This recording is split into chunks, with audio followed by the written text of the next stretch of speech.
¿Sabías que? Hoy, 18 de octubre, se celebra el Día Mundial de la Protección de la Naturaleza.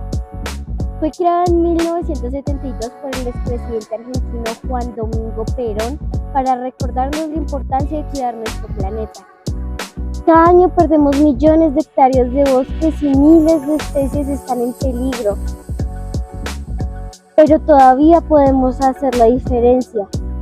Recicla, planta árboles y respeta la vida silvestre. La naturaleza es nuestro hogar, cuídala hoy y todos los días.